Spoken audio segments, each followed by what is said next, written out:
दोस्तों दोस्तों आज के वीडियो में हम जानेंगे बदहजमी क्यों होती है। हमारा खाना सही से पच रहा है या सड़ रहा है। बदहजमी से पता चल जाता है। जब हमें बदहजमी होती है तो जो हवा पास होती है वो बदबूदार हवा पास होती है।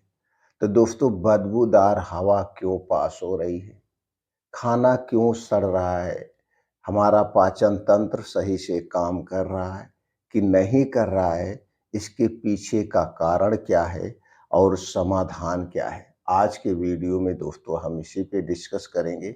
वीडियो को ध्यान से अंत तक अगर आप सुनते हैं, सुनने के बाद दोस्तों आपके समझ में आए जाएगा खाना हमारा क्यों नहीं पचता है। तो चलिए दोस्तों इसी पॉइंट पे आज प्रकाश डालते हैं और सबसे पहले जानते हैं खाना क्यों नहीं पचता है। दोस्तों खाना ना पचने का कई कारण है। पहला कारण जो है, अगर आप बाहर की बहुत ज़्यादा तली भुनी चीज़ें खा रहे हैं तो ये दोस्तों हमारे पाचन तंत्र के लिए बहुत ही नुकसानदेह है।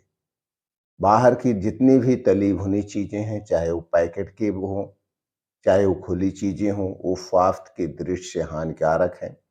क्योंकि दोस्तों वो सारी चीज़ें चीनी से बनती है, मैदे से बनती है। अगर मीठी चीज़ है, अगर वो तीखी चीज़ है तो दोस्तों उसमें चीनी के स्थान पर नमक या लाल मिर्च का प्रयोग किया जाता है।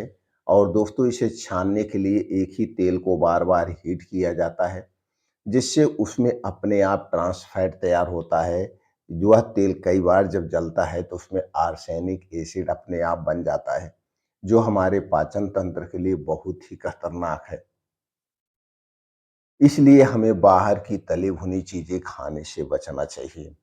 दूसरी चीज़ है दोस्तों, अगर आप बहुत ज़्यादा मिठाइयों का प्रयोग कर रहे हैं तो मिठाई ये किससे बनती है? चीनी से बनती है, हमारे स्वास्थ्य के लिए हानिकारक है। तो बाहर की जितनी भी तली भुनी चीज़ें हैं इन्हें खाने से आपको बचना होगा। दूसरा चीज़ है, जब भी खाना खाएँ उसे बैठ के आराम से चबा-चबा के खाएँ। हमारे दोस्तों शरीर में 2 पाचन तंत्र होते हैं। एक होता है आपका मुँह, जहाँ पे आपका खाना 80% तक पचता है। आप अपने खाने को जितनी बार तक चबाएँगे उतनी ज़्यादा आपके मुँह में लार बनेगी, सलाइवा बनेगी, यही खाने को पचाती है। इसीलिए दोस्तों आयुर्वेद के अनुसार हमेशा एक निवाले को 32 बार चबा-चबा के खाना चाहिए।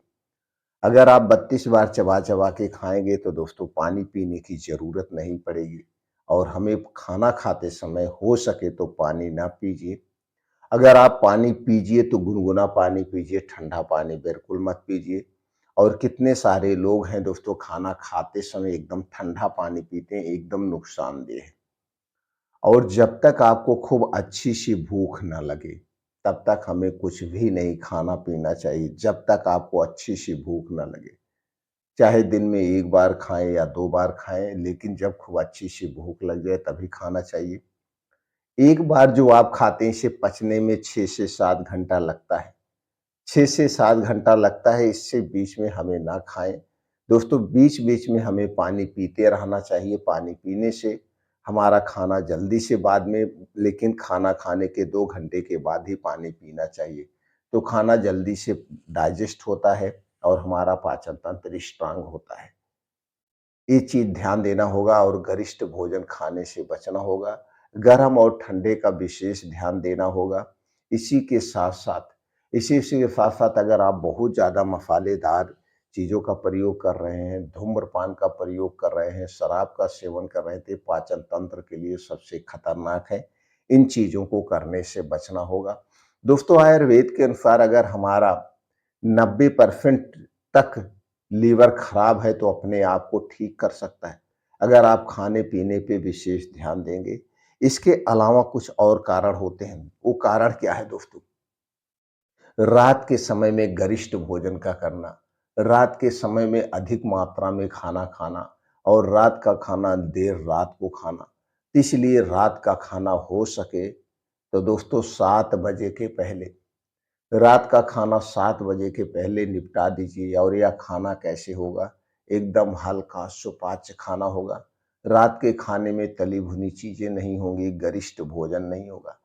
अगर दोस्तों आप रात का खाना सूर्य डूबने के 1 घंटे पहले खा सकते हैं तो जान लीजिए बहुत ही अच्छा है, अति उत्तम है। सूर्य डूबने के पहले जब हम खाना खाते हैं और सोने जाते हैं दोस्तों 10 साढ़े 10 बजे, तो यह खाना पूर्ण रूप से डाइजेस्ट हो जाता है। इसे पचने में कोई दिक्कत नहीं होती है और हम चैन की नींद खा सो जाते हैं। और सूर्य डूबने के 1 घंटा पहले खाना खाने के कई दोस्तों फ़ायदे हैं, कई बड़े फ़ायदे हैं। पहला बड़ा फ़ायदा है रात के समय जितनी बीमारियाँ होती हैं जैसे रात में पेट का फूलना, रात में गैस एसिडिटी का बनना, रात में दोस्तों आपको जो बीपी बढ़ जाती है, अटैकें आते हैं, ये सारी बीमारियाँ नहीं होगी। दूसरा फ़ायदा, जब आप सूर्य डूबने के 1 घंटा पहले खाते हैं और अगले दिन में दोस्तों 9 से 10 बजे के बीच खाना खाते हैं, तो यहाँ पे आप 15 से 16 घंटे का डेली उपवास कर रहे हैं और ये 15 से 16 घंटे डेली का उपवास हमारे शरीर को निरोगी बनाता है। जब हमारा शरीर उपवास की कंडीशन में होता है, तो दोस्तों शरीर का टेम्परेचर नॉर्मल हो जाता है और जब शरीर का टेम्परेचर कम होता है, तो हमारा शरीर अपने आप को रोग मुक्त करता है, अंदर से डिटॉक्सिफ़ाई करता है। तीसरा बड़ा फ़ायदा है, जो आप डेली 16 घंटे का उपवास करते हैं, इससे गैस का acidity, blood pressure, blood sugar, thyroid जितनी भी बीमारियाँ वो अपने आप आपका शरीर ठीक करना शुरू कर देता है। आप ट्रायल करना चाहते हैं तो दोस्तों 3 से 4 महीने तक सूर्य डूबने के 1 घंटे पहले खाना खाना शुरू कर दीजिए, फिर कमाल देखिए। कमाल ही कमाल होगा, फ़ायदे ही फ़ायदे होंगे। आपको जो बदहज़मी हो रही, जो गैस, कब्ज़, एसिडिटी बन रही, सारी बीमारियाँ ठीक हो जाएँगी। और दोस्तों 80% बीमारियों का मूल कारण है रात में 9 बजे के बाद या 8 बजे के बाद जो आप खाना खाते हैं। लेकिन अक्सर घरों में दोस्तों आज के समय में 9 बजे से 12 बजे के बीच खाया जाता है और यह खाना गरिष्ठ होता है जैसे रात के समय में ही पूड़ी, सब्जी, पनीर, पकौड़े, गोश्त, मछली सब बन रहे हैं। तो दोस्तों यह प्रक्रिया, यह तरीका बहुत ही गलत है। इस तरीकों को बदल दीजिए, आपको कभी कोई चीज़ की ज़रूरत ही नहीं पड़ेगी। अब चलिए दोस्तों बचाव के लिए हमें क्या करना है? बचाव के लिए दोस्तों जब तक आपको अच्छी-सी भूख ना लगे तब तक कुछ भी ना खाएँ। खाना ज़मीन पे बैठ के अलथी-पलथी मार के खाएँ और अपने खाने में 70% नेचुरल चीज़ों का प्रयोग करें। नेचुरल चीज़ों की बात करें तो दोस्तों हरी साग-सब्जियाँ, ताज़े मौसमी फल, बीन्स को रात में भिगो के सुबह ले सकते हैं, ड्राई फ्रूट रात में भिगो के सुबह खा सकते हैं और मोटे अनाज का सेवन करें।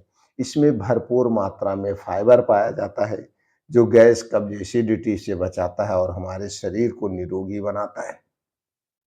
दोस्तों हरी मौसमी साग-सब्जियों में सभी तरह के न्यूट्रिएंट्स पाए जाते हैं, जो हमारे शरीर को विकास में सहायक होते हैं। ऐसी हमारी डाइट होनी चाहिए और डेली रूटीन में दोस्तों 2 घंटे का समय निकालिए। इस 2 घंटे के समय में योगा, प्राणायाम, मेडिटेशन करिए और यह समय सुबह का समय सबसे अच्छा माना जाता है।